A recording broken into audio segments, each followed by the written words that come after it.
backup, though. Frankly, there are too many politicians in both parties that just show up to look at their nameplate. They just show up to do the bidding of the lobby corps. And I want to win the majority back, but I want to be worthy of winning. And the only way we're worthy of winning is if we show these people that we will actually fight for them. Amen. Absolutely. Thank you so much. Awesome. Thanks for coming, man. Thank you.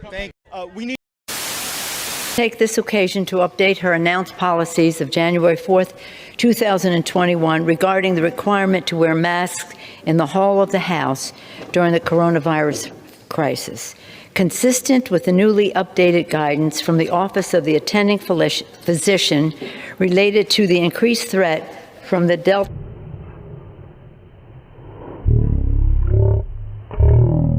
variant of the virus, the chair wishes to inform all members and staff that masks will once again be required in the hall of the House. For what purpose does the gentleman from Illinois seek recognition? And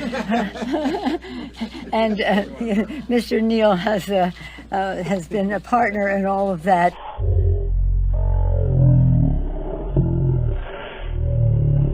But as far as Rose is concerned, as usual, she was persistent, dissatisfied, and relentless. And Congresswoman Grace Moore of Wisconsin leading action to close the racial wealth gap. Excuse me.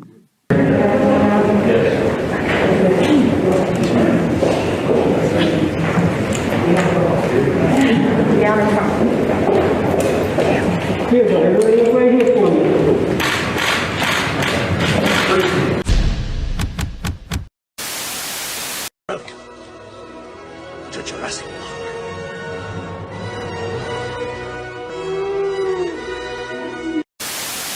That's why I love Nestle Crunch.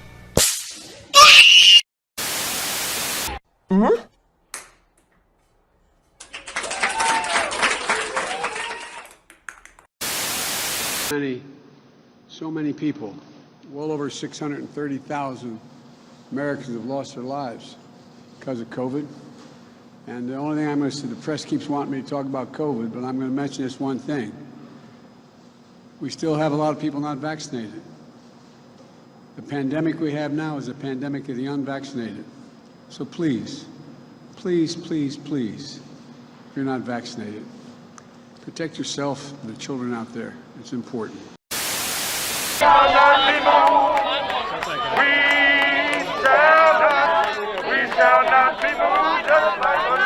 Everybody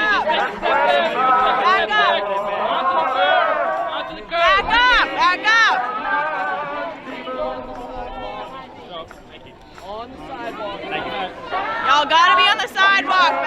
Back up.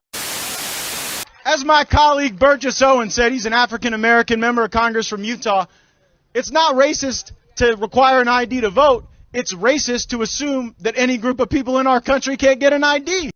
As my are under attack. Immigrants are not finding a pathway to citizenship, so we're back to the street.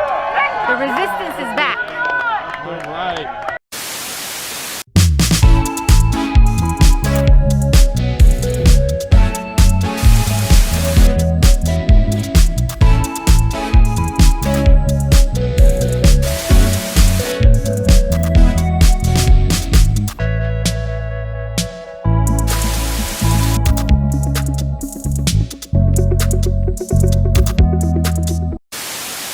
to share a few truths.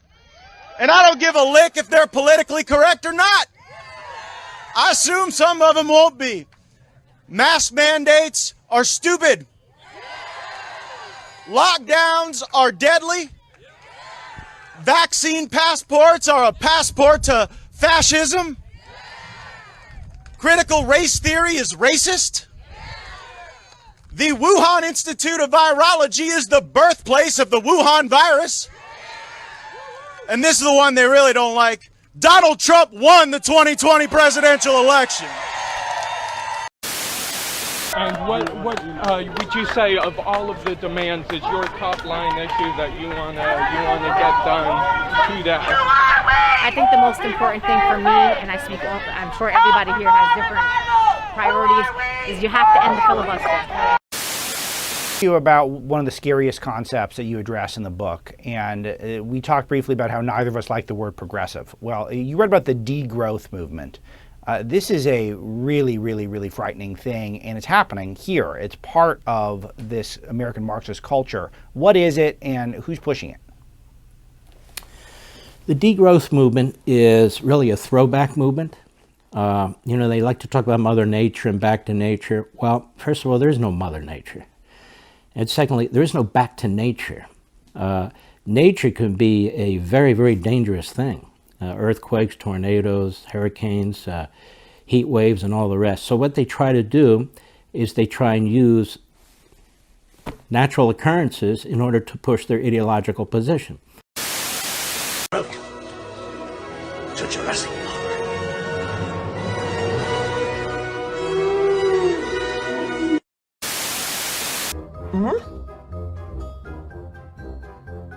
Ah! What?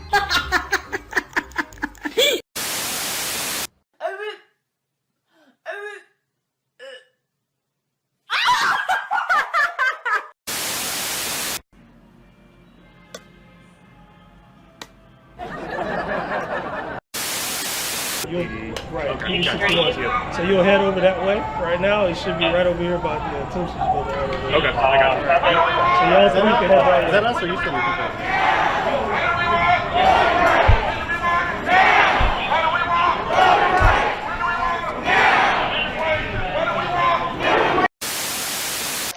I don't sit back like a bunch of those folks in Congress who just stare at their nameplates. I go out and fight. I was the one who led members of Congress to go storm the skiff and jailbreak the truth when they were trying to impeach President Trump. And this week, I was the one knocking on the door of the jail to see what was going on with the January 6th detainees. Send me some backup in the United States Congress.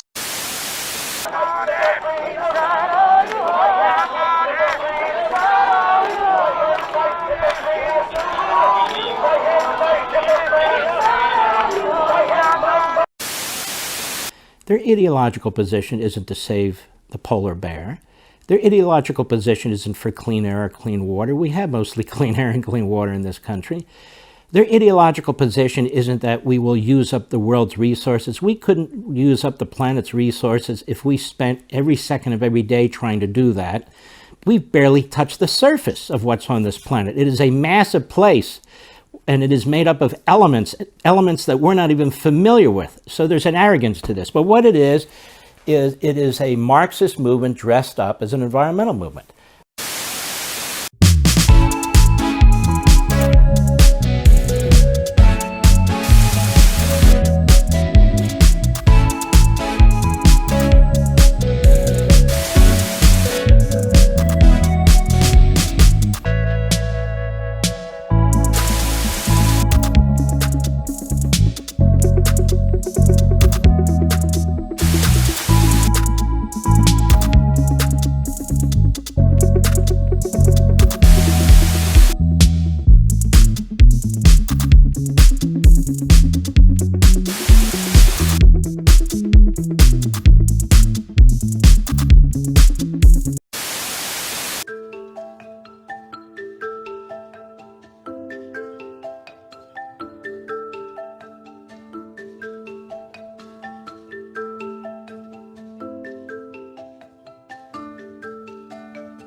I've been well, and I hope that you're well too.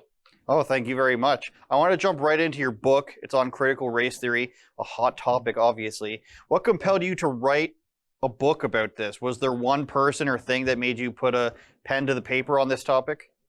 Well, I had made a video debunking critical race theory based on the 5 basic premises that were put forth by its academic proponents, and I saw it on a Vox article, so I took it from a left-leaning site, actually. And what I figured is a lot of times there's nothing that's really short for people to digest, and not everyone has the time to read 400 or 500 pages. So I figured that I would make a fairly short booklet that in a concise manner just goes through the claims of critical race theory's own academic proponents, debunks them, and then adds a little bit on to the end. And it's more concise for readers that they may be on the go and they don't really have, more than maybe a few minutes at a time actually to read. The truth is that these members of Congress, like Charlie Crist, who take hundreds of thousands of dollars from PACs and then come say that doesn't affect their vote, they think you're stupid. They think you're dumb because we all know it affects their vote. And I am proud to stand before you alone as the only Republican in Congress who refuses all donations from federal lobbyists and political action committees. I work for you, not them. I do your bidding, not theirs. And you know what? That scares them, and it should. Because when we get more fighters, more people in Congress, we could actually solve these problems that are so significant to the future of our country and to our ability to win. You gotta lay it down. You're a jerk. You're ruining my plan. Yeah?